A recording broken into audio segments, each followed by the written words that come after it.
Buenas tardes, estamos aquí como siempre en Gran Canaria Televisión, pues en este paraje incomparable que es el barrio San Francisco, en la ciudad de Telde, y estamos acompañados de dos ilustres personas de esta isla de Gran Canaria, porque es así. Tenemos a don Antonio María González Padrón, cronista de Telde, hijo predilecto de la ciudad y además de una trayectoria como historiador y científico bastante reconocida. Y tenemos también aquí junto a nosotros a don Carmelo Ojeda, que es historiador también, ha sido profesor y además es el decano de la prensa. Yo no digo solo de Telde, yo creo que de Gran Canaria, porque Telde de actualidad es ahora mismo el decano que no solamente nos ha visitado y con estas cosas. Bueno, el motivo que estemos aquí es porque precisamente queremos recuperar parte de la memoria de la gente de Telde que ha dejado huella y que no desaparece porque lo recordamos. Este es el caso de Antonio Muñoz, compañero de la prensa durante muchos años, especialmente de Carmelo Ojeda, y además que fueron compañeros en La Laguna con don Antonio María González Padrón, en la época moza de eso. ¿Qué recuerdos tiene usted y qué podemos decir de Antonio Muñoz? Yo creo que los primeros recuerdos los comparto en su totalidad con Carmelo Ojeda.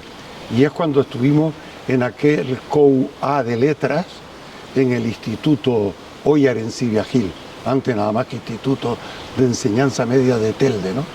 Y coincidimos no solamente en clase, sino también en momentos importantes de la historia teldense y de la historia de España, porque hubo una gran exposición, ¿no te acordarás, Carmelo, que se trajeron fondos del Museo del Prado, sí, es verdad, para exponer en el salón de actos del antiguo instituto. Después hubo una exposición muy importante de escultura, que parte de ella se quedó en Santa Cruz de Tenerife, entre ellos Henry Moore y otros tantos. Eso fue un fiasco para Carmelo y para otros que escribían bien, porque hubo un concurso de redacción y a los que mejor sacaran esa redacción, Coca-Cola se lo llevaba a Tenerife, sí, para que vieran la exposición. Al final, Carmelo y otros, Antonio Muñoz también y otros, ganaron el premio, pero nunca fueron a Tenerife porque se llevaron a 3 enchufados del instituto, ¿no? Pero bueno, esos son los primeros momentos. Y después, claro, los de la Universidad de La Laguna. Yo con Antonio tuve una relación quizá un poquito anterior, porque Antonio se incorporó al grupo nuestro del instituto estando en COU. Pero claro, yo con Antonio estoy, que yo recuerdo a partir de cuarto de bachillerato, en el que era un grupo en el que había mucha gente de Valsequillo. Entre ellos estaba Antonio, Miguel Monzón, mucha gente de Valsequillo, ¿no? Y recuerdo que en aquella época era un curso variable. Según las notas del trimestre iba pasando al grupo A, que era de los buenos, o al grupo B, que era el de los malos, ¿no? Antonio siempre estaba en el de los mejores, porque Antonio era un buen estudiante, y ahí empecé yo a trabar cierta amistad con él, ¿no?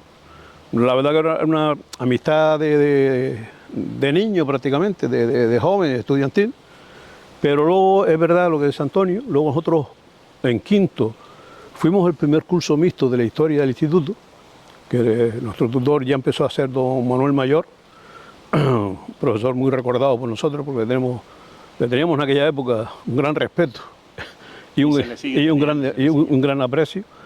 Y luego ya en COU ese grupo realmente se cohesionó bastante, ¿no? Y ahí salieron bastantes, ahí ya empezamos a ser amigos, más que compañeros de instituto.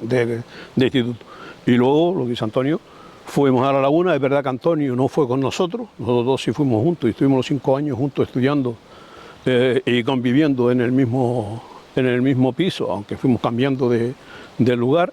Y Antonio fue a la Universidad Laboral, que en aquella época fueron esos centros que empezaban a arrancar en diferentes puntos y tenían una parte destinada a internos, a estudiantes universitarios, ¿no?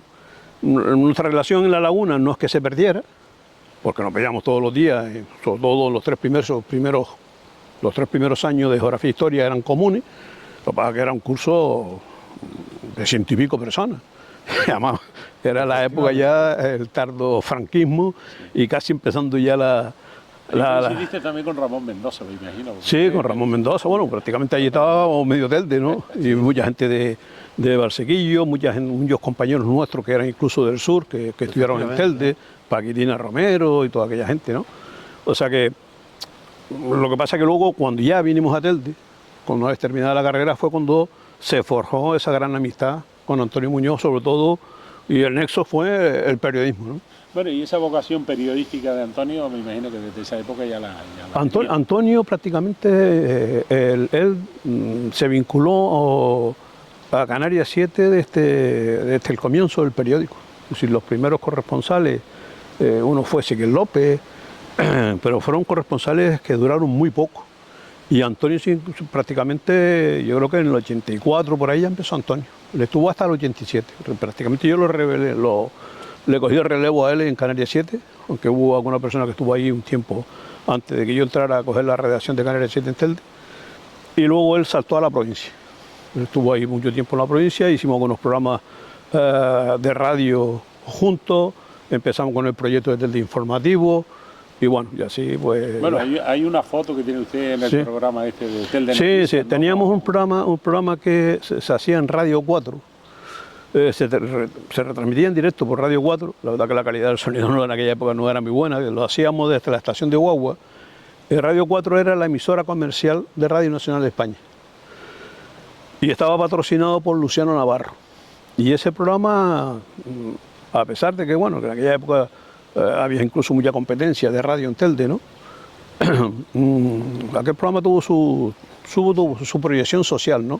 Yo recuerdo que por allí pasaron todos los políticos del momento, jueces, presidentes de cabildo, etcétera, ¿no? Antonio era muy buen periodista de entrevistas. Era un hombre que sabía sacarle a la persona que entrevistaba, sacarle bastante, ¿no? Bastante información, ¿no? Bueno, don Antonio María, y el estudiante lagunero de Antonio, ¿tenía mucha inquietud política o era una persona moderada? Bueno, Antonio, tengo que decir que al estar interno en la universidad laboral, tenía un hándicap a salvar cada año, y es que allí solo querían a los mejores y a una nota media de notable para arriba. Tenía que ganarse día a día y trimestre a trimestre su permanencia en la universidad, cosas que otros podían esperar a que el tiempo lo recuperara. Él no, él sabía que tenía que hacerlo, ¿no? Y lo hacía muy bien, lo hacía muy bien. Es verdad que no formaba parte del círculo íntimo nuestro, pero eso todos los días, la chanza, el meterse con Valsequillo por nuestra parte, el de él meterse con la gente de Telde, el decir, el hacer algún comentario, etcétera, siempre. Conocer exactamente la ideología, lo que pensaba Antonio, yo no sé para Carmelo, pero para mí era difícil. Él no se escondía, pero era un hombre excesivo. En muchos momentos era... no, ¿cómo podríamos decir? No era reservado, tenía un humor cáustico tremendo, que vamos, como decía el otro, atinaba, ¿no? En cualquier cosa que dijera, mote que pusiera, comentario que hiciera sobre una cosa. Pero no era de los alborotadores y era muy ecuánime en su juicio. Yo recuerdo que un compañero nuestro, que después, bueno, ha brillado un poco en la izquierda canaria, muy exacerbado, tal, iba haciendo campaña para que en aquel primer año de desinformación, pues porque Carmelo llegó con 17 añitos recién cumplidos a la universidad, ¿no? Pues todos votáramos por él para delegado, ¿no? Y nosotros veíamos que había otra persona que, por su carácter más reservado, más tranquilo y tal, podía ser mejor representante. Y en un momento determinado, recuerdo que en mayo por ahí, este señor convoca una asamblea, digo, el exacerbado, ¿no? Y entre las cosas que dice es que aquellos que aprobáramos el curso y que lo tal, que por qué no nos apuntamos a una campaña en Cuba. Y nosotros decíamos, Carmelo y yo dijimos, trabajando 9 meses para irnos a Cuba a sudar. Y recuerdo que Muñoz le soltó aquello de Cuba se perdió en el 98, como diciendo, mira tú, ahora voy a ir ahora a trabajar a Cuba, ¿no? Esa frase para mí fue lapidaria. Yo creo que era un hombre socialmente muy comprometido, era un hombre que sabía, amaba la libertad, sobre todo la de palabra. Él la ejercía bien, pero siempre dentro de la ponderación. Yo nunca vi que él insultara a nadie o se metiera en fregados de ese periodismo que a veces se hace barrio bajero creyendo que así se tiene más audiencia o más lectores. No. Él era un hombre que decía verdades como puños, pero siempre dentro de la tolerancia, al respeto, al semejante. Ese fue un hombre que militó, vamos, no, yo no llego a ser, si llegó a ser militante, activo, ¿no? En el sentido de tener ficha, como digo yo, pero fue un hombre que se movió mucho en los movimientos de izquierda, ¿no? Sobre todo en la universidad laboral había muchos militantes activos de izquierda, ¿no? Social. Yo recuerdo que cuando nosotros entramos los primeros días a la universidad y vimos aquellas pancartas de metros y metros de largo, ¿no? En el que estaba la ORT, el PUC, y yo decía, bueno, ¿y el PUC? ¿Qué es lo que es el PUC? ¿Qué es la ORT? Conocí a Antonio, yo con 17 años, salí del ambiente de Telde y llegué allí, pues, realmente me abrió los ojos y agradezco a la universidad lo que supuso para mí, ¿no? Es decir, una apertura a eso, a otro mundo que yo no conocía, ¿no? Y Antonio fue un hombre que sí, que efectivamente fue un hombre que se movió mucho en partidos de izquierda, que tenía mucha amistad con la gente del PUC, el Partido de Unificación Comunista de Canarias, el Partido Comunista de España, etcétera, ¿no?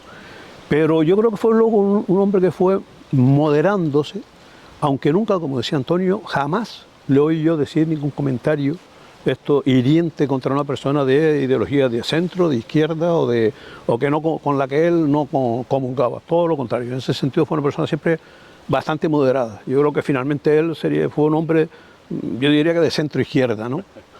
Porque luego él se fue moderando bastante y cuando llegó a Telde, pues bueno, pues la situación cambió y bueno, yo creo que Antonio hay que recordarlo como una persona que siempre fue en su relación con las personas, independientemente de la ideología que fuera, bastante respetuoso.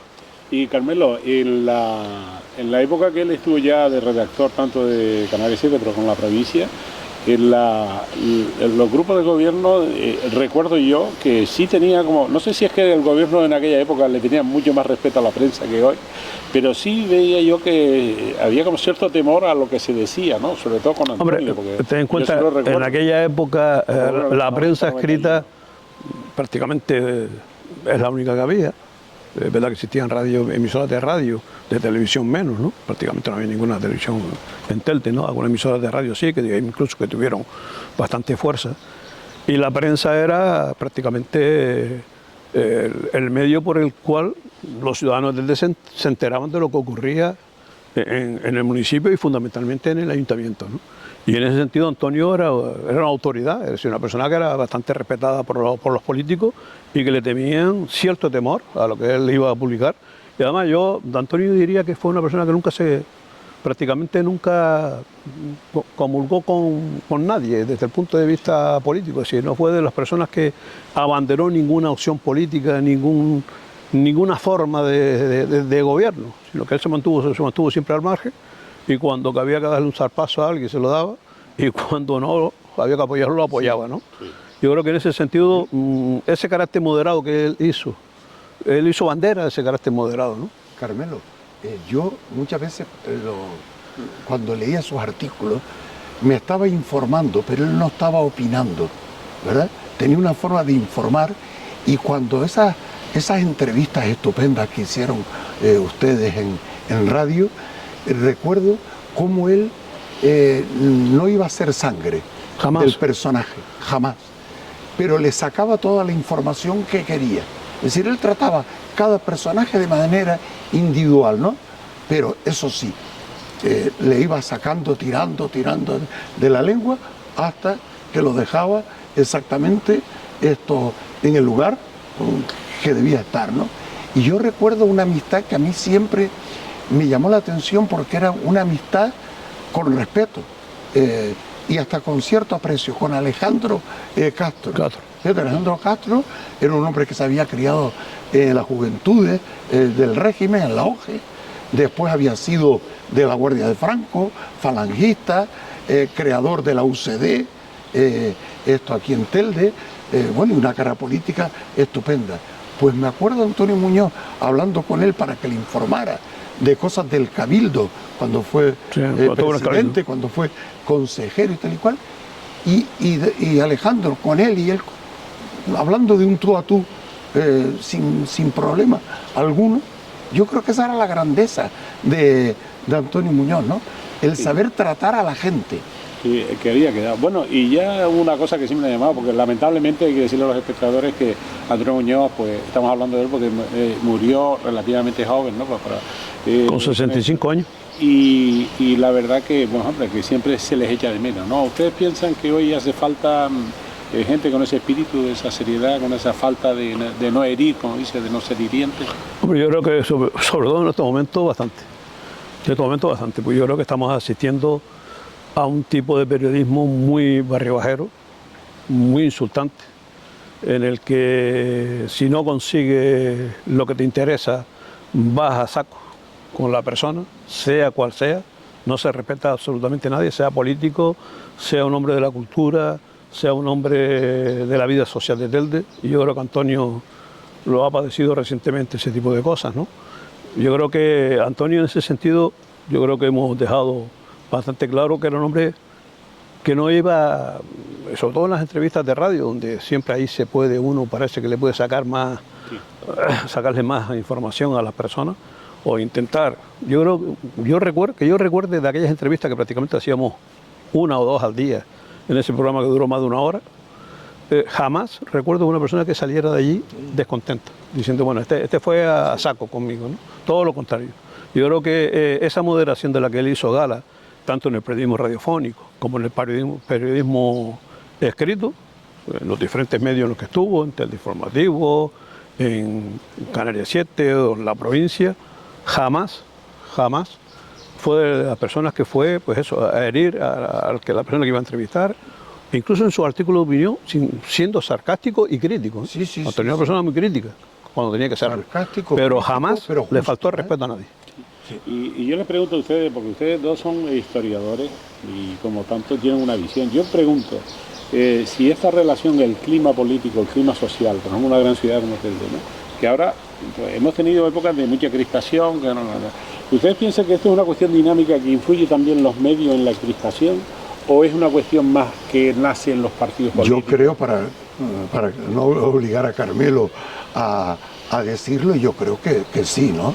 Es decir, los medios informativos, sea cual sea, escrito, prensa escrita, televisión, etcétera,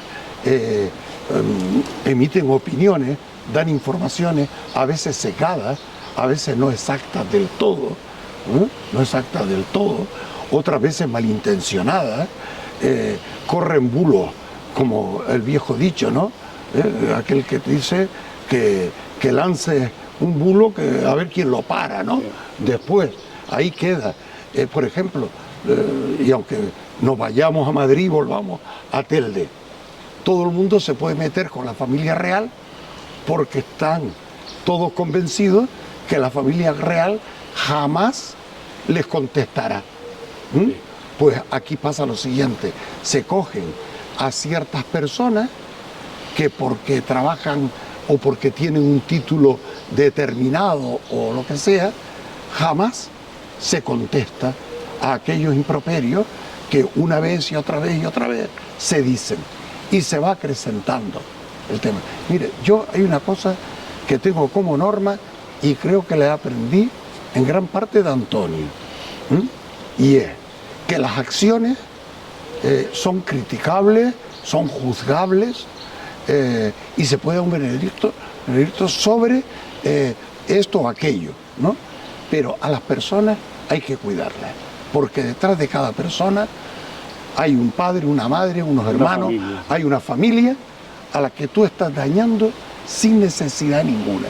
Tú puedes decir que desde la alcaldía o desde una concejalía, que todo el mundo sabe quién es, o quiénes son, pero eso de ir a por nombre y apellido, y cuando no tengo suficiente con la persona me voy a lo que más quiere, creo que no.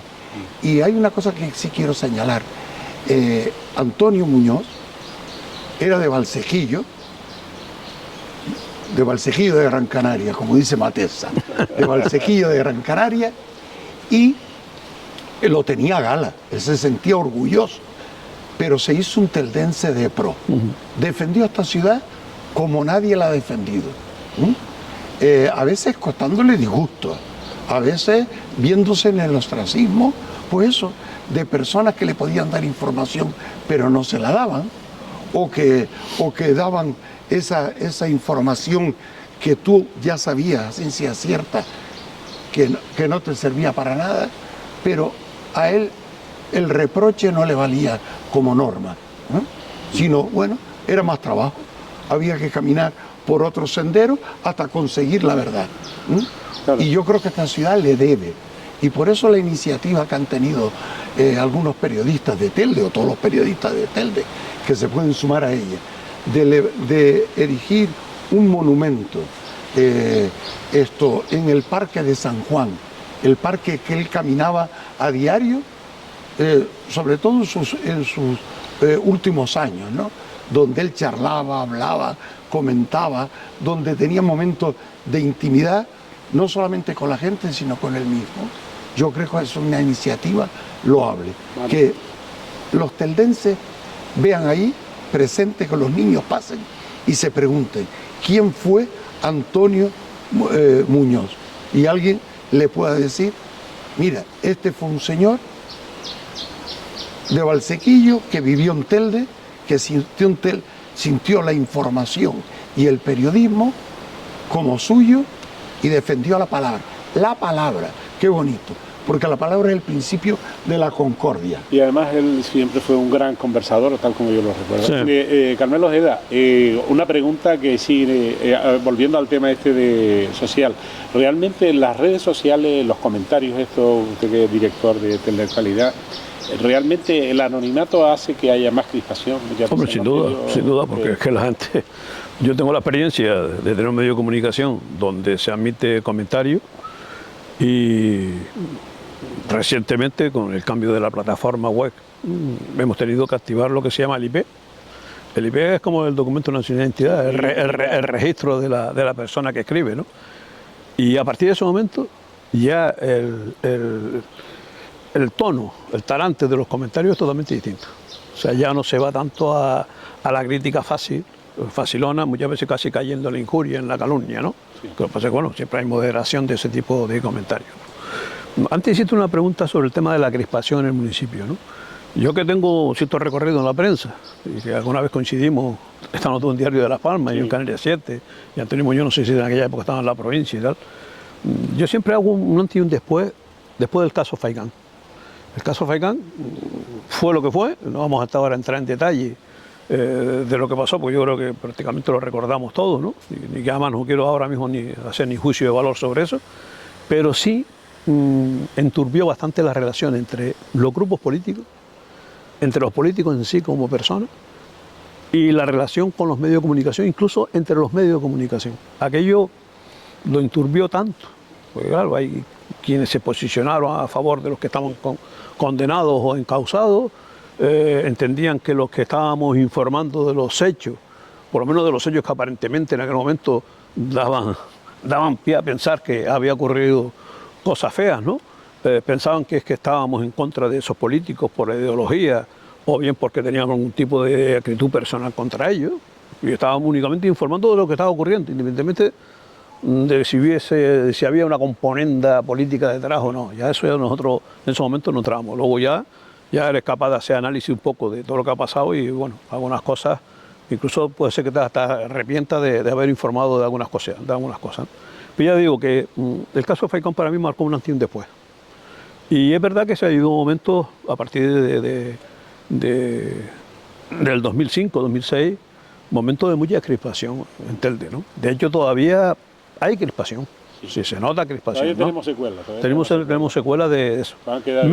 Menos hay quien intenta avivar ese tipo de crispación con noticias que parecen que el gobierno se va a caer mañana o que la oposición está alimentando medidas de presión para acabar con... Es decir, noticias que casi sin fundamento, sin ningún tipo de... De hecho, son noticias que tienen muy poco recorrido y están como intentando crear o avivar una situación de crispación que yo, por lo menos, yo no la percibo.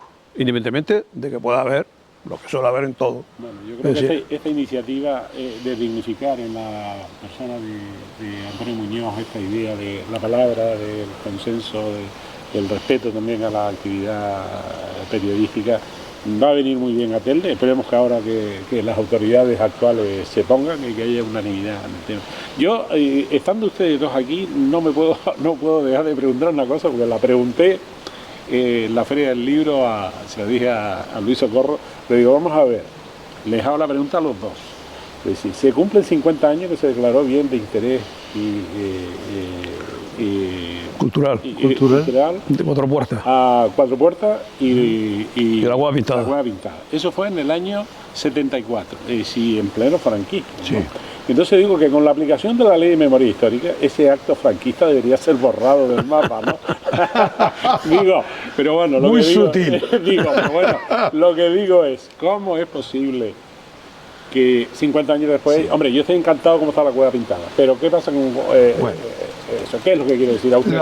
La culpa de que la Cueva Pintada esté como está, la culpa digo, que no es la culpa, son los aplausos que merecen, es de los caldenses, que han sabido vender su patrimonio, comprometer al gobierno de la comunidad autónoma para hacer una verdadera inversión seria, y hoy es un ejemplo de lo que tiene que ser un yacimiento arqueológico y un museo. ¿Quién tiene la culpa? Y en este caso es para silbar y no para aplaudir de que Montaña Bermeja, Cuatro Puertas, esté como esté.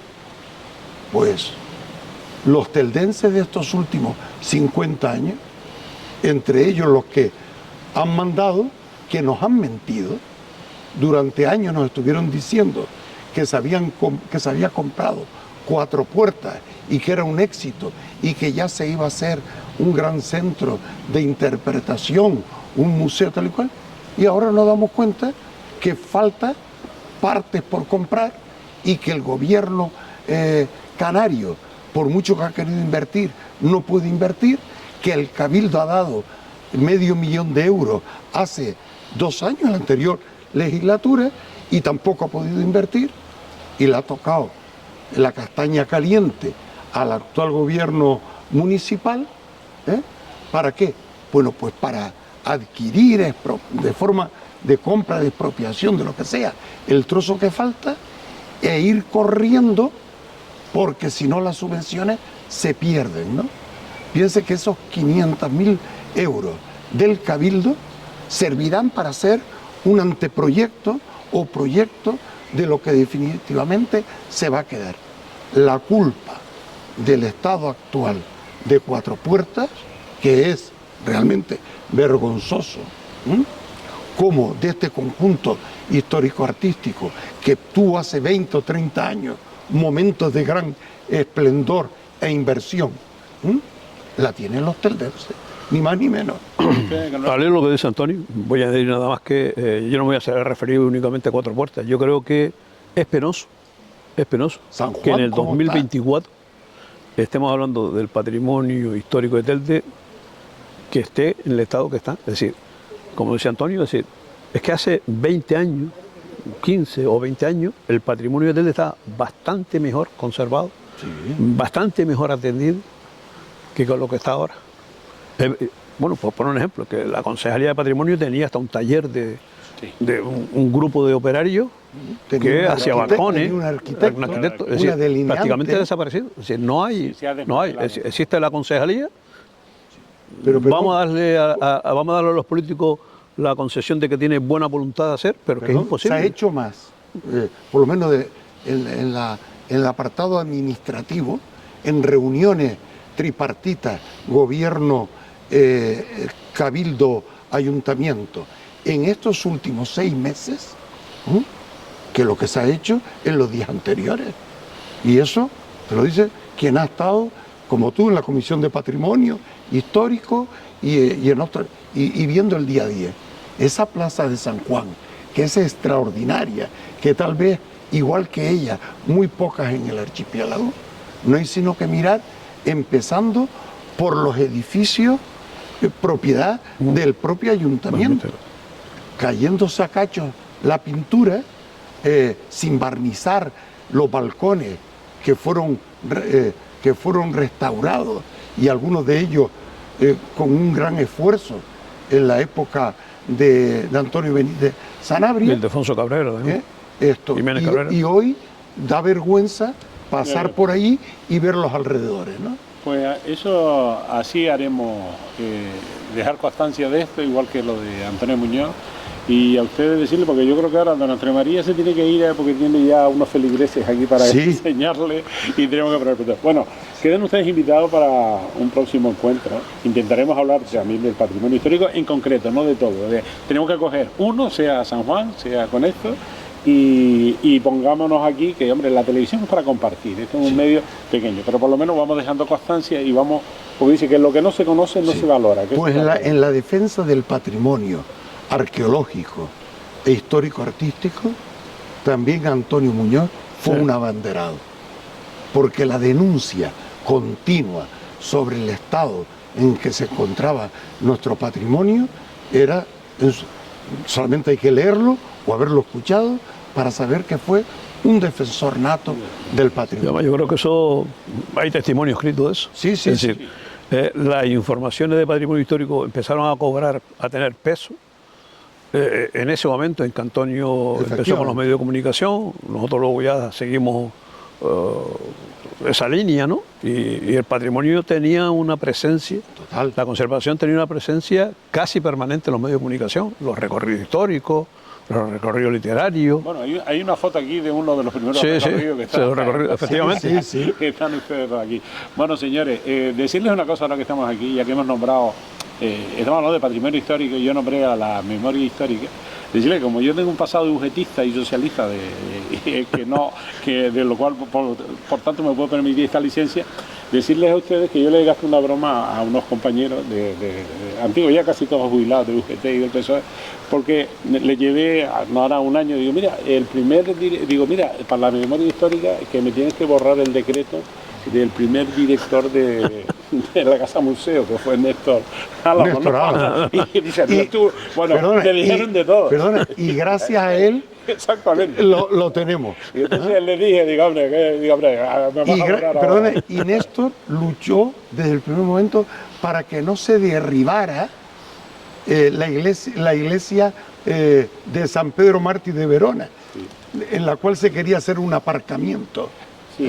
Es decir, que Néstor tiene muchas cosas a su favor. Pues eso es lo que hay que decir, que muchas veces decir que, hombre, no porque sea una ley, pues no está exento de ignorancia y de aplicaciones desproporcionadas. Bueno, oye, a ustedes muchas gracias y sobre todo que me hayan dado el honor de estar con ustedes aquí, para mí, obviamente, al lado de dos personas como ustedes, tan ilustres. Como digo, yo siempre me gusta decir, ustedes dos son patricios de Gran Canaria. Muchas gracias. Muchas gracias. Bueno, señores, hasta la próxima y que sigan disfrutando de esta maravillosa isla que compartimos entre todos.